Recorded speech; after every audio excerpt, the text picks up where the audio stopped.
Sometimes we give the devil so much credit and so much power in our mind.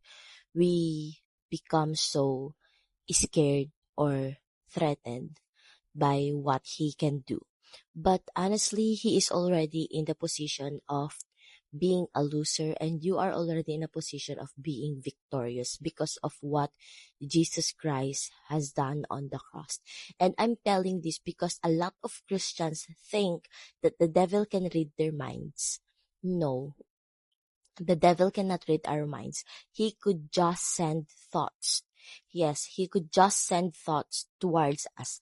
That is why we need to be so mindful with how we react. That is why one of the fruit of the Holy Spirit is actually self-control, because Satan doesn't know what you are thinking. He could just send thoughts, and he can confirm that he successfully put thoughts in you, or successfully tempted you by the way you act, by the way you react.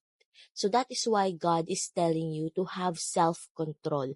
God is calling you to be more mindful about the words that will come out to your mouth, because you don't know that you will never be mindful enough if you do not surrender to God be how to be having that self-control. Because you know what, the devil might be using you as a vessel to corrupt someone.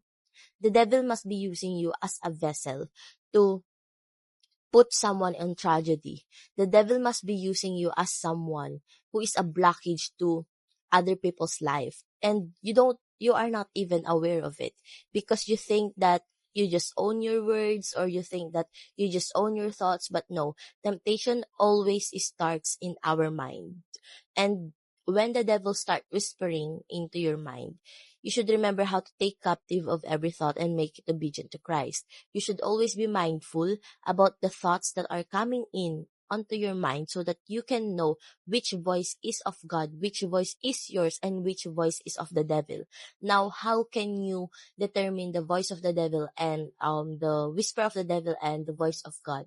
Okay? The voice of God does not come with confusion. The voice of God aligns with peace. The voice of God aligns with stillness. The voice of God aligns with his character, like faithful, someone that is good, moral, biblical truth, something like that. While the voice of Satan always questions the authority of God, always leads you to temptation, always leads you to sin, confuses you, and somehow distracts you from your calling. So that is how you can determine the voice of God